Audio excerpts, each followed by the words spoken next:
তাতে কোনো সুফল আশা করা যায় না, সেই প্রচারে কখনো কোনো সুফল হয় না। একথা বললেন না প্রভুপাদ? ধীরে ধীরে এই বাক্যটা পড়ি।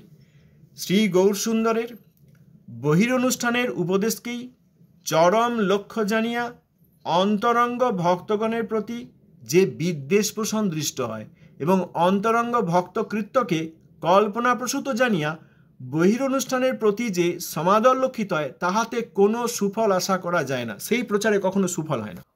অতি কোমল কাঞ্চন দীর্ঘতনু তনু নিন্দিত হেম মৃণাল মদম, অতি কোমল কাঞ্চন দীর্ঘতনু তনু নিন্দিত হেম মৃণাল মদম, মদনার্বুদ বন্দিত চন্দ্রপদং, মদনার্বুদ বন্দিত চন্দ্রপদং, প্রণমামি সদা প্রভুপাদপদম, প্রণমামি সদা প্রভুপাদপদম। বিহায় সঙ্গং কুলিয়ালয়ানং প্রগৃহ্য সেবং দয়িতানুগাস্য, বিহায় সঙ্গং কুলিয়ালয়ানং প্রগৃহ্য সেবং দয়িতানুগাস্য, বিভাসি মায়াপুরমন্দিরস্থ, বিভাসি মায়াপুরমন্দিরস্থ, নমো নমো গৌরকিশোর তুভ্যম, নমো নমো গৌরকিশোর তুভ্যম, নমো নমো গৌরকিশোর তুভ্যম। পতিত পাবন শ্রী শিল গুরু মহারাজ জি কি জয়। অষ্টোত্তর শত শ্রী শিল ভক্তি সিদ্ধান্ত সরস্বতী গোস্বামী ঠাকুর শিল প্রভুপাদ জি কি জয়। প্রভুপাদের পার্শ্বদবৃন্দ, আচার্য, বৈষ্ণব, বৈষ্ণবীবৃন্দ কি জয়। অবধূত কুলচূড়ামণি শ্রী শিল গৌরকিশোর দাস বাবাজি মহারাজ কি জয়। শ্রী শিল সচ্চিদানন্দ ভক্তিনাথ ঠাকুর মহাশয় কি জয়। শ্রী রূপানুগাচার্য কি জয়। ভজনানন্দী ও সমাগত ভক্তবৃন্দ কি জয়। শ্রী শিল প্রভুপাদের বক্তৃতাবলী দ্বিতীয় খণ্ড, পুরনো সংস্করণে 129 পৃষ্ঠা। সেটি হচ্ছে শ্রী ব্যাস পূজায় শ্রীমদ্ ভাগবতের কীর্তন। স্থান বিদ্বৎসভা, শ্রী গৌরীয় মঠ, উল্টাডিঙ্গি, কলিকাতা। সময় সায়ংকাল, বুধবার, মাঘী কৃষ্ণা পঞ্চমী, প্রভুপাদের আবির্ভাব তিথি 20 মাঘ 1332। শিল প্রভুপাদের 50তম প্রকট বাসরে আশ্রিত জনগণের প্রতি উপদেশ। 50তম, তখন প্রভুপাদের 52তম আবির্ভাব তিথি। এই বক্তৃতার কিছু অংশ আমরা পড়ছি। আমরা বর্তমানে দেখি যে বহিরঙ্গ এবং অন্তরঙ্গ ভক্তি সম্বন্ধে, ভক্তি যাজন সম্বন্ধে আমাদের বেশিরভাগই ধারণা নেই। জগতে এই ধারণা না থাকার জন্য অনেক বিবর্ত উপস্থিত হয়েছে। এই বক্তৃতায় প্রভুপাদ সেই সব বিষয়ে কিছু বলেছেন। সমগ্র বক্তৃতাটি পড়লে ভালো হয়, কিন্তু আমরা এখানে কেবল এই বিষয়ক কতগুলি কথা আমরা পড়ছি। আমরা গতকাল পড়েছি, প্রভুপাদ বলেছেন কি প্রকারে শ্রী রূপানুগণ শ্রী রূপানুগত্যে অবস্থান করিয়া শুদ্ধ ভক্তগণের আনন্দ বিধান করিবেন এবং শুদ্ধ ভক্তির চরম তাৎপর্য অন্তরঙ্গা ভক্তি যাজন করিবেন। এ তদুভয়ের বৈশিষ্ট্য বিচারে অক্ষজ জ্ঞানে নানা প্রকার বিবর্ত উপস্থিত হয়। আমরা এই বিষয়টি আমরা গতকাল কিছুটা আলোচনা করেছি। এখানে প্রভুপাদ বলেছেন শ্রী রূপানুগণ শ্রী রূপানুগত্যে অবস্থান করে শুদ্ধ ভক্তের আনন্দ বিধান করবেন। অর্থাৎ রূপানুগ ভক্তগণ যে নাম কীর্তন করেন এবং শুদ্ধ ভক্তির চরম তাৎপর্য অন্তরঙ্গা ভক্তি, শুদ্ধ ভক্তির চরম তাৎপর্য, উদ্দেশ্য, গোল, সেইটি হচ্ছে অন্তরঙ্গা ভক্তি। এই অন্তরঙ্গা ভক্তিও কিভাবে যাজন করবেন? রূপানুগ ভক্তগণ তারা শুদ্ধ ভক্তদের আনন্দ বিধান কিভাবে করবেন? উচ্চ সংকীর্তন এবং শুদ্ধ ভক্তি চরমে কি বস্তু দান করেন, এ আমাদের আজকাল আর ধারণাই নেই। শুদ্ধ ভক্তি যাজন করলে আলটিমেটলি চরমে আমরা কি প্রাপ্ত হই এই ধারণা মাধ্যমে নেই, সেইটি এখানে প্রভুপাদ বলে দিয়েছেন। শুদ্ধ ভক্তির চরম তাৎপর্য অন্তরঙ্গা ভক্তি। সেই অন্তরঙ্গা ভক্তিরও যাজন করতে বলেছেন। অন্তরঙ্গা ভক্তি নিষেধ করেন নাই, অন্তরঙ্গা ভক্তি শুদ্ধ ভক্তির চরম তাৎপর্য, সেইটি যাজন করবেন। কিভাবে? এই দুয়ের মধ্যে বৈশিষ্ট্য বিচারে। উচ্চ সংকীর্তনের দ্বারা শুদ্ধ ভক্তগণের আনন্দ বিধান এবং প্রত্যেক ভক্তের ভক্তি যাজনের চরম তাৎপর্য যে অন্তরঙ্গা ভক্তি, অর্থাৎ যেটি তার হৃদয়ে স্বরূপে অবস্থিত হয়ে, নিত্য স্বরূপে অবস্থিত হয়ে যে ভজন করেন, যেটি নির্জনেই হয়, যেটি নির্জনে হরিনাম গ্রহণ করতে করতে হয়। তবে অপরাধ থাকলে হয় না, অনর্থ থাকলেও হয় না, সম্বন্ধ জ্ঞান বিশিষ্ট হতে হয় এবং সেই সম্বন্ধ জ্ঞানে রূপানুগের আনুগত্যে নির্জনে হরিনাম গ্রহণ করতে করতে এই নামই যে রূপ গুণ লীলারূপে আত্মপ্রকাশ করেন, এই সমগ্র বিষয়টি হচ্ছে অন্তরঙ্গা ভক্তি। এইসব বিষয়ে আমরা শুনব। সুতরাং এই দুটির যে বৈশিষ্ট্য, উচ্চ কীর্তন এবং অন্তরঙ্গা ভক্তি, অর্থাৎ নির্জনে স্বরূপাবস্থিত হয়ে যে ভজন, যখন স্বরূপ লাভ হয়নি, কোনো সাধক যথেষ্ট পরিমাণ উচ্চ কীর্তন করেননি, এখনও অনর্থ থেকে মুক্ত হননি, নিত্য স্বরূপ লাভ করেননি, তখন যদি নির্জন ভজনে ছলনা করেন, ভক্তির যে চরম তাৎপর্য অন্তরঙ্গা ভক্তি যাজন, সেইটির ছলনা করেন, তাহলে সেইটি প্রতিষ্ঠা সংগ্রহের একটি উপায়। মনে হয় যে আমি যে এতক্ষণ একটানা হরিনাম করতে পারছি এক জায়গায় বসে, লোকে দেখুক, দেখে বুঝুক যে আমার কতটা ভক্তি, আমি কি বস্তু প্রাপ্ত হয়ে গেছি, এইগুলি নয়। কিন্তু অনর্থ নিবৃত্তি হলে, অপরাধাদি যাওয়ার পর অনর্থ নিবৃত্তি হলে সম্বন্ধ জ্ঞানের সঙ্গে যে অভিধেয়াত্মক কৃষ্ণ নামানুশীলন, যেটি সাধক অন্তরে নিত্যস্বরূপের উপলব্ধির সঙ্গে করবেন, সেইটি হচ্ছে শুদ্ধ ভক্তির চরম তাৎপর্য। তাৎপর্য মানে ফল। কেউ জমিতে চাষবাস করেন, জল দেন, জমিকে উর্বর করতে হয়, সার দিতে হয়, তারপর বীজ আদি রোপণ করতে হয়, সেখান থেকে ফসল হয়। সেই ফসলটি হচ্ছে চরম তাৎপর্য। এতক্ষণ যত কিছু করলেন, জমি আছে, তারপর কৃষিকাজের জন্য যত কিছু কাজ, সেইগুলি করলেন, চরম তাৎপর্য ওই লতা বৃক্ষ ইত্যাদি যা করেছেন, সেখান থেকে যে ফল উৎপাদিত হবে, সেটি চরম তাৎপর্য। সেটি না হলে কৃষিকাজের কোনো ফল নেই। অতএব শুদ্ধ ভক্তির চরম তাৎপর্য অন্তরঙ্গা ভক্তি। এই প্রাকৃত জগতে যারা শুদ্ধ ভক্তির জন্য অন্বেষণ করতে করতে এসেওছেন, তাদের মধ্যেও একটা সমস্যা হচ্ছে, যতক্ষণ তাদের এইসব সিদ্ধান্ত সম্বন্ধে ধারণা নেই, শুদ্ধাভক্তি কী এবং শুদ্ধাভক্তির চরম তাৎপর্য কী, বহিরঙ্গের অনুষ্ঠান উচ্চ কীর্তন কী, আর অন্তরঙ্গের অনুষ্ঠান স্বরূপে অবস্থিত হয়ে নির্জনের নামানুশীলন কী, এই দুটি জিনিস যারা সম্যকভাবে বুঝতে পারেননি, এই দুটির বৈশিষ্ট্য বিচার করতে পারেন না, অক্ষজ জ্ঞানে, তো অক্ষজ জ্ঞানে অর্থাৎ প্রাকৃত জ্ঞানে তাঁরা নানা প্রকার বিবর্ত তৈরি করেন। এখানে বিবর্ত উপস্থিত হয়, ওই উচ্চ সংকীর্তনকারী আর এদিকে নির্জরে ভজনকারী। যার এখনো শুদ্ধাভক্তি সম্বন্ধে ধারণা হয়নি, তিনি এই দুই বিষয়ের, বহিরঙ্গের অনুষ্ঠান আর অন্তরঙ্গের অনুষ্ঠান, এই দুটি সম্যকভাবে বুঝতে পারেননি। তার ফলে বিবর্ত মানে যে বস্তু যা নয়, বিভ্রান্তি, এই ভক্তির যাজন এবং ভক্তির যাজনের চরম তাৎপর্য যে অন্তরঙ্গা ভক্তি, এই সম্বন্ধে তাদের বিবর্ত উপস্থিত হয়। এই জন্যই যত কিছু সমস্যা। যেমন প্রচার হচ্ছে, প্রচার করেছেন, এখন যারা অন্তরঙ্গা ভক্তির যাজন করেছেন, তাদের প্রতি আঙুল তুলে অবমাননা করা হচ্ছে। এটা বিবর্তের ফল নয়। এখানে যা বোঝা গেল, প্রভুপাদের কথা, প্রভুপাদের বক্তৃতা কোথায় আছে, কত পৃষ্ঠায়, আমরা সেসব উল্লেখ করে বলছি। যাদের মনে হয় প্রমাণ দেওয়া হচ্ছে না, কেউ নিজের মতো বলছেন, কোথাও বোধহয় শত্রুতা আছে বলে আশ মিটিয়ে নিচ্ছেন, মোটেই তা নয়। প্রভুপাদ যা বলেছেন আমরা সেইটা পড়ছি। এখানে নাস্তিকগণ কি ভাববেন, জবন ম্লেচ্ছগণ কি ভাববেন, রাজনৈতিক নেতৃবৃন্দ কি ভাববেন, তারপর সহজিয়ারা কি ভাববেন, বা সবে ভক্তিতে এসেছেন তারা কি ভাববেন, বা বিদ্যা ভক্তির অনুশীলন করেন যারা, বা বৈষ্ণব রূপ, তারা কি ভাববেন, এই সব ভাববার আমাদের সময় নেই। প্রভুপাদ যা বলেছেন আমরা সেইটি পড়ছি।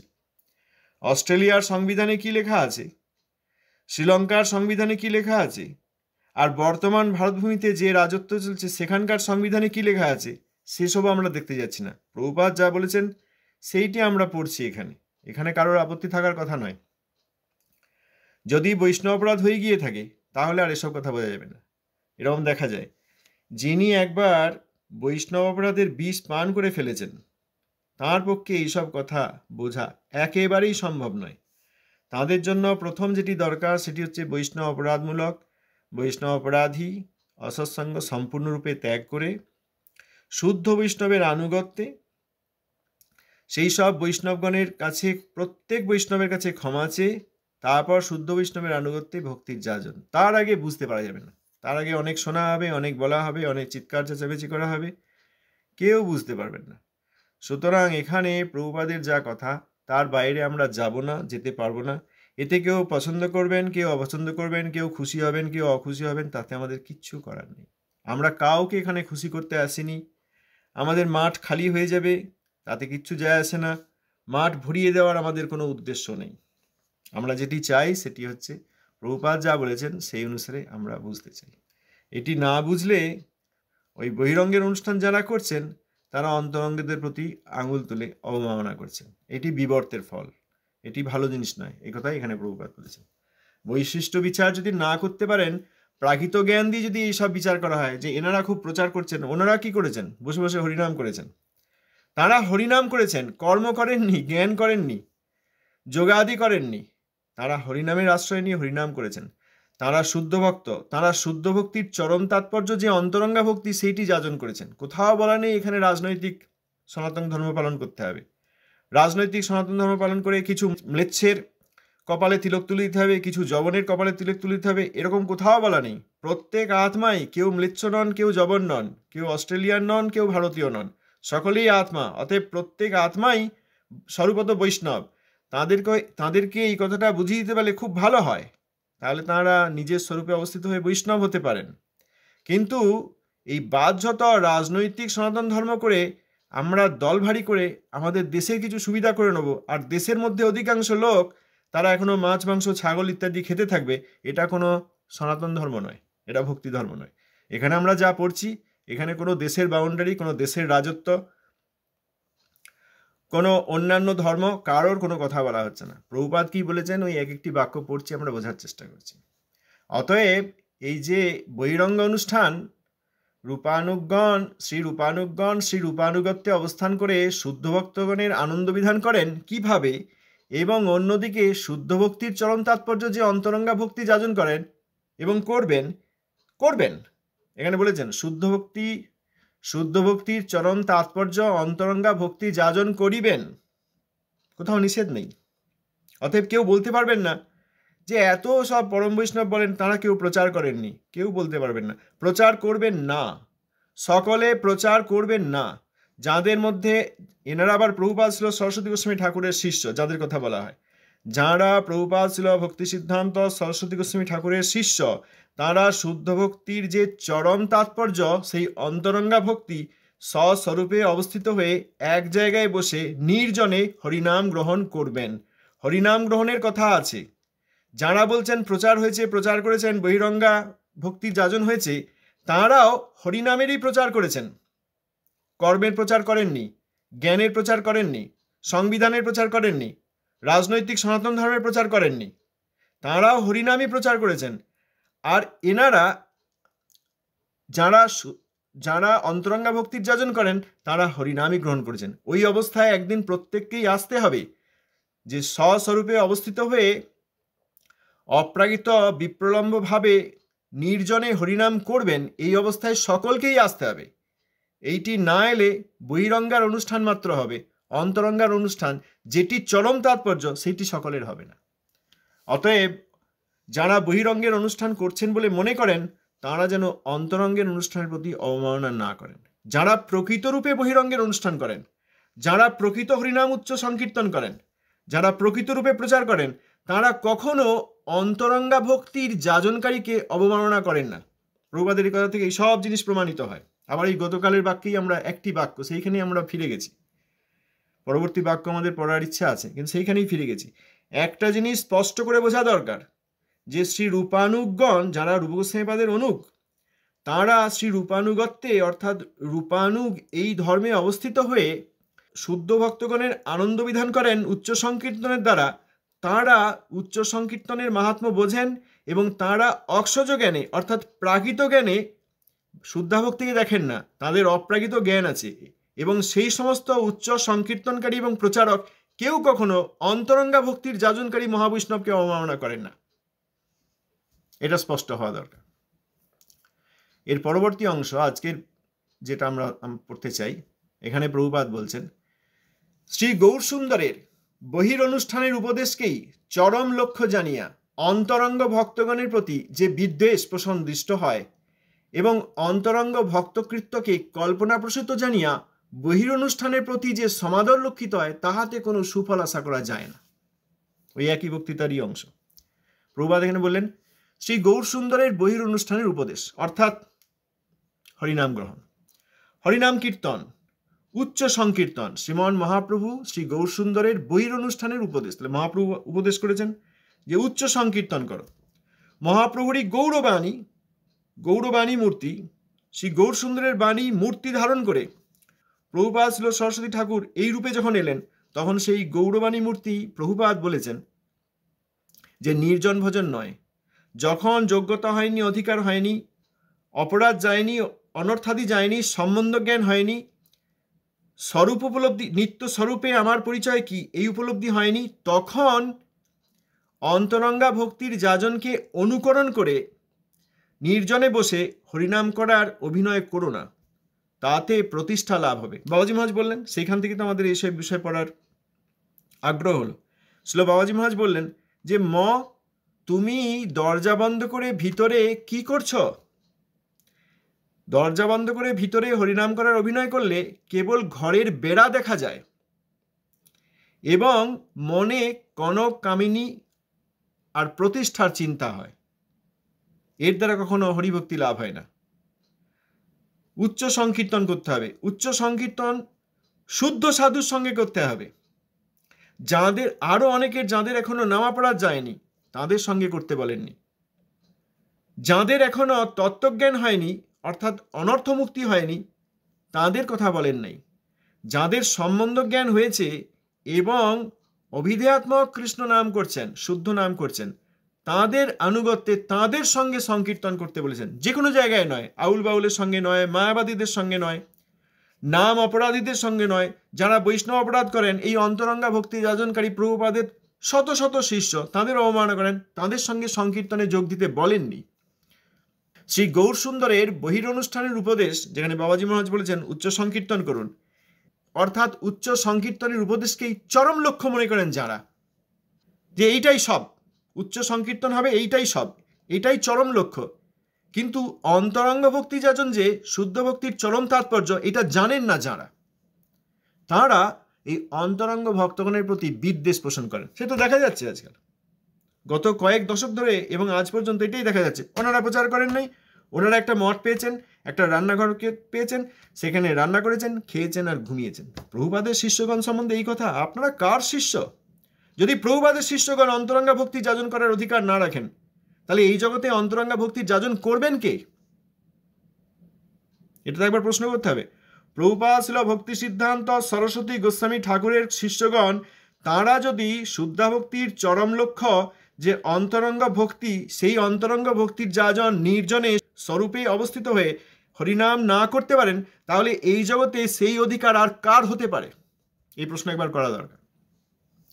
সুতরাং যারা প্রচারক মনে করছেন এবং এই প্রচারকেই চরম লক্ষ্য মনে করছেন, তাঁরা অন্তরঙ্গ ভক্তগণের প্রতি বিদ্বেষ পোষণ করেন। এই যে বলছেন প্রভুপাদ, এই প্রচারকেই চরম লক্ষ্য জেনে যারা নির্জনে অন্তরঙ্গ ভক্তির যাজন করেন, তাদের প্রতি বিদ্বেষ পোষণ দৃষ্ট হয়, এটা দেখা যায়, বিদ্বেষ করেন তারা। এবং অন্তরঙ্গ ভক্তকৃত্যকে কল্পনাপ্রসূত জানিয়া বহির অনুষ্ঠানের প্রতি যে সমাদর লক্ষিত হয়, তাহাতে কোনো সুফল আশা করা যায় না। এই কথাটি জগৎ যদি আজকে বুঝতে পারে, তাহলে সমস্ত বৈষ্ণবরাধ পরিত্যাগ করে শুদ্ধভাবে উচ্চ কীর্তনে তারা যোগ দেবেন, সমস্ত বৈষ্ণবের কাছে ক্ষমা চাইলে। এখানে কি বলছেন প্রভুপাদ? যে এই প্রচারকে যারা চরম লক্ষ্য মনে করেন কিন্তু তাঁরা অন্তরঙ্গ ভক্তের প্রতি বিদ্বেষ পোষণ করেন যে উনি কেন প্রচার করেননি, উনি কেন নির্জনে ভজন করছেন, উনি কেন ওই একটি মঠ পেয়েছেন আর সেইখানে রান্নাঘর পেয়েছেন, খাচ্ছেন আর ঘুমাচ্ছেন, এই কথা বলছেন অন্তরঙ্গ ভক্তির যাজনকারী শুদ্ধ ভক্তের প্রতি। এবং অন্তরঙ্গ ভক্ত যে নির্জনে বসে সমস্ত অপরাধ ত্যাগ হয়ে গিয়েছে, অনর্থ ত্যাগ হয়েছে, তিনি নামাভাস করেন না, তিনি শুদ্ধ নাম গ্রহণ করেন, কারণ তার সিদ্ধান্ত জ্ঞান আছে। সিদ্ধান্ত জ্ঞানের দ্বারা অজ্ঞানতা অনর্থ দূর হয়, আবার তত্ত্বজ্ঞানের দ্বারা সম্বন্ধ জ্ঞান হয়। ভগবানকে আমি কে, ভগবানের প্রতি আমার সেবা কি, এক বিরাট বিষয় সম্বন্ধ জ্ঞান। সম্বন্ধ জ্ঞানের সঙ্গে যখন উচ্চ কীর্তন করেন তখন তার এই অধিকার হয় অন্তরঙ্গ ভক্তি যাজন করতে পারেন। তাহলে অন্তরঙ্গ ভক্তি যাজন করেন, যারা অন্তরঙ্গ ভক্তি যাজন করছেন তাদের এই অন্তরঙ্গ ভক্তি যাজনকে অর্থাৎ নির্জনে বসে শুদ্ধভাবে শুদ্ধ নাম করছেন, স্বরূপে অবস্থিত হয়ে সেই শুদ্ধ নাম সেখানে কৃষ্ণ রূপ হিসেবে তাকে দেখা দিচ্ছেন, কৃষ্ণ গুণ প্রকাশিত হচ্ছে এবং কৃষ্ণ লীলাদি রূপে শুদ্ধ নাম আত্মপ্রকাশ করছেন। এই তাঁদের এই ক্রিয়াকে অর্থাৎ ভজনকে কল্পনা প্রসূত মনে করেন। ও ঘরে বসে বসে কি চিন্তা করে, এখানে আসুক এসে প্রচার করুক, এখানে আসুক এসে উচ্চ কীর্তন করুক, এখানে আমাদের সঙ্গে যোগ দিক দিয়ে জীব উদ্ধার করুক, কি করছে ঘরে বসে বসে, এসব কল্পনা প্রসূত মনের চিন্তা, এগুলো মনের ভাবনা। কেউ কেউ জিজ্ঞেস করে আপনি কি বসে বসে কল্পনা করেন, আপনি কি বসে বসে মনে মনে এগুলো চিন্তা করেন? মনের অগম্য বৈকুণ্ঠ 8টি বলয় আছে, ক্ষিতি, অপ, তেজ, মরুদ, বম, মন, বুদ্ধি, অহংকার। এই মন ব্রহ্মাণ্ডের অন্তর্গত। ওই জীব যখন তটস্থ স্থানে থাকে এবং মায়ার প্রতি দৃষ্টি নিক্ষেপ করে আমি ভোগী ভোগ করব এই চিন্তা করে, তখন মায়াদেবী তখন ব্রহ্মলোক থেকে তাকে নিয়ে এসে ব্রহ্মাণ্ডে প্রবেশ করায়। এই ব্রহ্মাণ্ড প্রবেশের বাইরে যে 8টা বলয় আছে তার মধ্যে একটি বলয় মন। ওইখান থেকে একটি মনোলোক আছে, ওইখান থেকে একটুখানি ছোট্ট মন, যেমন একটা কাপের মধ্যে চিনির বস্তা থেকে বা চিনির একটা বয়াম থাকে, চিনির বোতল থেকে 1 চামচ চিনি তুলে নিয়ে সেই কাপে দেওয়া হয়, সেরকম ওই মনোলোক থেকে মনকে স্কুপ করে একটুখানি মন তুলে নিয়ে ওই আত্মার চারদিকে লাগিয়ে দেওয়া হয়। এর ফলে সূক্ষ্ম শরীর দ্বারা তখনই বদ্ধ হয়ে পড়ে এবং ব্রহ্মাণ্ডে ঢুকে পড়ে। তারপরে এই ক্ষিতি, অপ, তেজ, মরুদ, বমের যে বলয় আছে সেখান থেকে তাকে শরীর দেওয়া হয়। এইবার সে মনে ইচ্ছা করছে আমি রসগোল্লা খাবো, আর শরীরে জিহ্বা আছে, শরীরে হাত আছে, রসগোল্লা বানিয়ে তখন জিহ্বায় দিতে পারছে, অতএব শরীরের দ্বারা ভোগ করতে পারছে। সুতরাং মনের অগম্য বৈকুণ্ঠ, মনের অগম্য কৃষ্ণ নাম, মনের অগম্য কৃষ্ণ রূপ, মনের অগম্য কৃষ্ণ লীলা, এই যাঁরা শুদ্ধা ভক্তির যাজন করে তার চরম লক্ষ্য যে অন্তরঙ্গা ভক্তি অর্থাৎ নির্জনে বসে, হ্যাঁ নির্জনে বসে স্বস্বরূপে অবস্থিত হয়ে কৃষ্ণ নাম আস্বাদন করছেন, তাদের সামনে নামই রূপ, গুণ এবং লীলারূপে আত্মপ্রকাশ করছেন। আর বহিরঙ্গের অনুষ্ঠানকারী যারা বুঝতে পারেননি, যারা প্রকৃত বহিরঙ্গের অনুষ্ঠানকারী যারা নন অর্থাৎ বাহ্যত প্রচারাদি করছেন, তারা বলেন উনি কেন বসে বসে এসব মনে মনে চিন্তা করছেন, আসুন বেরিয়ে আসুন, বেশ বেরিয়ে আসুন, আমাদের এখন দেশ উদ্ধার করতে হবে, ভোট দিতে হবে, অন্যান্য দেশ থেকে লোক নিয়ে আসতে হবে, অন্যান্য দেশের সরকারের উপর আমাদের ইনফ্লুয়েন্স করতে হবে, সেজন্য আমাদের অনেক লোক সেখানেও দরকার, বেরিয়ে আসুন এবং এখানে সে জীব উদ্ধার করুন। আমাকে মন্দির করতে হবে, আমাকে গোশালা করতে হবে, আমাকে বই প্রিন্ট করতে হবে, আমাকে অনেক কিছু করতে হবে। আপনারা মনে মনে ওখানে বসে কি ভুলভাল চিন্তা করছেন, কল্পনা প্রসূত মনের আপনাদের চিন্তা, মনের ভ্রম, বাদ দিন সব, বেরিয়ে আসুন, উচ্চ কীর্তন করুন। এই কথা বলেন যারা, তারা প্রচারক নন। এই কথা বলে বহির অনুষ্ঠানের প্রতি যে সমাদর লক্ষিত হয় অর্থাৎ প্রচারের প্রতি যে সমাদর লক্ষিত হয় তাতে কোনো সুফল আশা করা যায় না, সেই প্রচারে কখনো কোনো সুফল হয় না। একথা বললেন না প্রভুপাদ? কিছু বানিয়ে বললাম? ধীরে ধীরে এই বাক্যটা পড়ি। শ্রী গৌরসুন্দরের বহির অনুষ্ঠানের উপদেশকেই চরম লক্ষ্য জানিয়া অন্তরঙ্গ ভক্তগণের প্রতি যে বিদ্বেষ পোষণ দৃষ্ট হয় এবং অন্তরঙ্গ ভক্তকৃত্যকে কল্পনাপ্রসূত জানিয়া বহির অনুষ্ঠানের প্রতি যে সমাদর লক্ষিত হয় তাহাতে কোনো সুফল আশা করা যায় না, সেই প্রচারে কখনো সুফল হয় না। হচ্ছে তো তাই। অনেকে জিজ্ঞেস করেন, এখানে একজন জিজ্ঞেস করেছেন যে বিদেশ থেকে অনেক লোকজন এসেছে, তারা তো গৌরসুন্দরের নাম উচ্চারণ করছে, সেটা কি ক্রাইম? গৌরসুন্দরের নাম উচ্চারণ করা সেটা কি বেআইনি কোনো অন্যায়? না, মহাপ্রভুর নাম উচ্চারণকে অন্যায় বলা হয়নি। বিভিন্ন দেশ থেকে বিভিন্ন শরীরধারী আত্মা এসেছেন, তাদেরকে কোন দেশের গায়ের রং কি, কোন জাতি থেকে এসেছেন, কোন ধর্ম ছিল, কোন সংবিধান অনুসরণ করতেন, সেসব আলোচনা করা হয়নি। তাদেরকে আত্মা হিসেবে জানা হচ্ছে। সকলেই গৌরসুন্দরের নাম নেবেন, কিন্তু গৌরসুন্দরের নাম উচ্চারণ করলেই গৌর নাম নেওয়া হয় না। গৌরসুন্দরের নাম উচ্চারণ করতে হলে নামাপড়া নামাভাস ত্যাগ করতে হয়। আমি গৌরসুন্দরের নাম অর্থাৎ তার নামে যে সিলেবেলগুলো রয়েছে, তার নামে যে অ্যালফাবেট রয়েছে, যে অক্ষর রয়েছে, সেই নামের অক্ষর উচ্চারণ করছি। আর গৌরসুন্দরের প্রিয় ব্যক্তিগণ মহাবৈষ্ণবগণ, বিশেষ করে যারা অন্তরঙ্গা ভক্তি অর্থাৎ নির্জনে স্বরূপাবস্থিত হয়ে শুদ্ধ নাম গ্রহণ করেন, তাদের অবমাননা করছি, তাহলে গৌরসুন্দরের নাম নেওয়াটাকে নামাপরাধ বলা হয়। আমি ভারতবাসী, আমার ধর্মে অনেক অন্য দেশের লোক এবং অন্য ধর্মের লোক এসছে, এই বলে নাচানাচি করে কখনো শুদ্ধ ভক্তির পালন হয় না। এখানে প্রভুপাদ যে কথা বললেন, গৌরসুন্দরের আদেশ উচ্চ সংকীর্তন, বহির অনুষ্ঠান মানে এখানে উচ্চ সংকীর্তন, মহাপ্রভুর আদেশ উচ্চ সংকীর্তন, কিন্তু সেইটিই চরম লক্ষ্য মনে করে নেয় নয় অনেকে। তার 24 বছরের সন্ন্যাস লীলায় প্রথম 6 বছর তিনি ভারতের বিভিন্ন স্থানে পর্যটন করেছেন, ভ্রমণ করেছেন এবং জীব উদ্ধার করেছেন। পরবর্তী 12 বর্ষ তিনি নাম সংকীর্তন, রথযাত্রায় নাম কীর্তন ইত্যাদি করেছেন। আর অন্তিমকালে তাঁর লীলার অন্তকালে পরিশিষ্টে 6 বছর তিনি বিশেষ করে গম্ভীরায় থেকে রসাস্বাদন করেছেন। তাহলে তাঁর নাম কীর্তন, রথযাত্রায় নাম কীর্তন, নৃত্য কীর্তন, এইগুলি বহিরঙ্গ অনুষ্ঠান। এটি মহাপ্রভুর উপদেশ। প্রভুপাদ বলেছেন, দুষ্টমন তুমি কিশোর বৈষ্ণব, সেখানে যদি দেখেন এই নির্জনতার বিরুদ্ধে তিনি বারবার বলেছেন। কেন না, যখন আমাদের অপরাধ আছে বা অনর্থ আছে, ততক্ষণ পর্যন্ত নির্জন ভজন সম্ভব নয়, সেটি প্রতিষ্ঠা নিয়ে আসে। কিন্তু শেষকালে প্রভুপাদ বলেছেন, শ্রীদ্বৈত দাস কীর্তনেতে আস, কর উচ্চ ঈশ্বরে হরিনাম রব। কীর্তন প্রভাবে স্মরণ হইবে, সেকালে ভজন নির্জন সম্ভব। শ্রীদ্বৈত দাস অর্থাৎ তিনি বলছেন, ওহে জীব, তুমি উচ্চস্বরে কীর্তন করো। এই কীর্তনের প্রভাবে যখন অপরাধ অনর্থ আদি চলে যাবে, কীর্তনের দ্বারা, কীর্তনের কৃপায় যখন শুদ্ধ ভক্তের আনুগত্য হবে, সঙ্গ হবে, তখন শুদ্ধ নাম উদিত হলে এই নামের প্রভাবেই স্মরণ হবে। অর্থাৎ তখন এখানে যেটা বললেন যে নামের প্রভাবে স্মরণ হইবে, কীর্তনের প্রভাবে স্মরণ হইবে, এটার মানে ওই একই যেটা প্রভুপাদ অন্যত্র বলেছেন, যে নাম গ্রহণ করতে করতে অপরাধ অনর্থ চলে গেলে এই নামেই রূপ গুণ লীলা প্রকাশিত হয়। শ্রীল গৌরসুদাসবাজি মহারাজ বললেন, নামই রূপ গুণ লীলা রূপে আত্মপ্রকাশ করেন। সব একই কথা, একই কথা। দুষ্টমন তুমি কিসের বৈষ্ণব, সেখানেও প্রভুপাদ বলেছেন, কীর্তন প্রভাবে স্মরণ হইবে, সেকালে ভজন নির্জন সম্ভব। অর্থাৎ তখন এই অন্তরঙ্গা ভক্তি যাজন করার অধিকার হবে। এইটি শুদ্ধাভক্তির চরম ফল। আর যারা এই প্রচার এবং উচ্চ কীর্তন একেই চরম লক্ষ্য মনে করেন, তারা অন্তরঙ্গা ভক্তি যারা যাজন করেন, সেই সব ভক্তদের প্রতি বিদ্বেষ করেন। বিদ্বেষ তো দেখা যাচ্ছে, উনি কিছু করেন নাই, ইনি কিছু করেন নাই, ওনারা কিছু করেন নাই। এইটা যারা অন্তরঙ্গা ভক্তি যাজন করছিলেন তাদের প্রতি বিদ্বেষ নয়। তাহলে এই বিদ্বেষ প্রশম দৃষ্ট হয়। অন্তরঙ্গ ভক্ত যেভাবে ভজনা করেন সেটাকে কল্পনাপ্রসূত, মনের ভ্রম, মনের ভাবনা, মনে মনে কি চিন্তা করছে, ওসব করে কীভাবে আসুক, বাইরে আসুক, এসে কিছু অ্যাক্টিভিটি করুক, উচ্চ কীর্তন, মৃদঙ্গ করতাল বাজানো, এসব করুক। হ্যাঁ, সেটাও বাবাজি মহারাজ দুই করেছেন, উচ্চ কীর্তন করেছেন, আবার নিজে খিল দিয়ে হরিনাম করতেন, তার অধিকার আছে। আর প্রভুপাদের শিষ্যগণ যারা প্রকৃষ্ট শিষ্য, তাদের অধিকার আছে। স্বরূপাবস্থিত সকলের প্রত্যেকেরই স্বরূপ আছে। গৌরলীলাতেও স্বরূপ আছে, আবার এই কৃষ্ণলীলাতেও স্বরূপ আছে।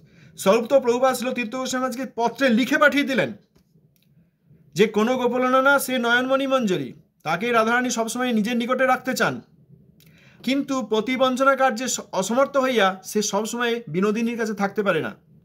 কিন্তু পরম সুশোভনা বিমলা মঞ্জরি, সে সর্বদাই রাধারানীর কাছে থাকে।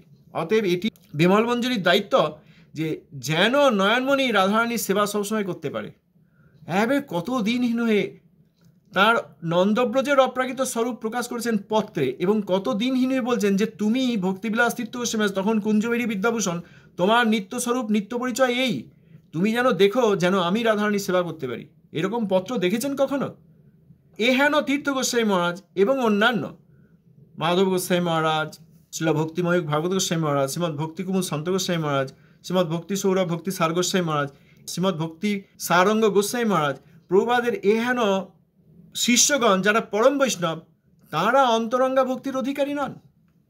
আর কেউ অন্তরঙ্গা ভক্তির অধিকারী? অতএব বহিরঙ্গা অনুষ্ঠানকারী তারা যখন অন্তরঙ্গা ভক্তির অনুষ্ঠানকারীকে বিদ্বেষ করছেন এবং তাদের ভজনকে মনের ভ্রম, মনের চিন্তা বা কল্পনাপ্রসূত মনে মনে ভেবে কিছু করছে, এইরকম মনে করছেন, এবং বহিরানুষ্ঠান অর্থাৎ প্রচারকেই খুব সমাদর করছেন, তাতে কোনো সুফল আশা করা যায় না। অতএব প্রচারে কোনো সুফল আশা করা যাচ্ছে না, কারণ সেখানে বৈষ্ণব অপরাধ ছাড়া আজকে আর কিচ্ছু অবশিষ্ট নেই।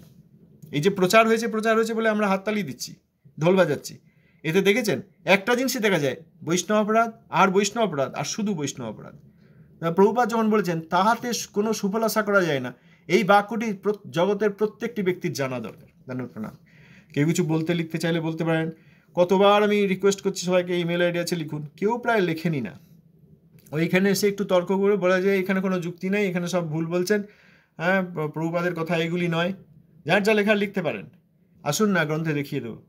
কিন্তু একবার অপরাধ সরিয়ে রেখে, নামাপরাধ বৈষ্ণব অপরাধ সরিয়ে রেখে, যাদের কাছে অপরাধ হয়েছে তাদের কাছে ক্ষমা চেয়ে নিয়ে একবার এইটি পড়ে দেখুন, তখন বুঝতে পারবেন। না হলে কিছুতেই বৈষ্ণব অপরাধের পটি যারা কানের মধ্যে বেঁধে রেখে দিয়েছেন, চোখে যেমন কাপড় বাঁধলে কিছুই দেখা যায় না, সূর্যের আলো দিনের বেলাতেও অন্ধকার দেখা যায়, তেমনি বৈষ্ণব অপরাধের পটি যারা কানের মধ্যে ঢুকিয়ে রেখে দিয়েছেন তারা কিছুতেই প্রভুপাদের কথা বুঝতে পারবেন। ওই বাইরে ভুক ভুক করা হবে, ঘেউ ঘেউ করা হবে। এসেছেন যখন মঙ্গলটা নিন, এসেছেন যখন মঙ্গলটা গ্রহণ করুন, এইটা আমাদের প্রার্থনা। সকলের মঙ্গল হোক, এই আমাদের প্রার্থনা। এই জন্য আমরা কোনো দেশ, রাজনীতি, দল, বর্তমান পরিস্থিতি কিচ্ছু দেখতে চাই না। 1000 বছর আগে এলেও যা হতো, এখন এলেও যা হচ্ছে, আবার আগামী 1000 বছরে এলেও যা করব, এইটি আমরা করব। প্রভুপাদ কি বলেছেন সেইটি পড়ব। 1000 বছর পর তো পরিস্থিতি অনেক বদলে যাবে। কোন দেশ থাকবে, তার বাউন্ডারি কেমন হবে, সীমানা কেমন হবে, কেমন রাজত্ব চলবে আমরা জানি। আগামী 20 বছরে কি হতে চলেছে আমরা জানি না। গত 20 বছরে একরকম ছিল, এখন একরকম।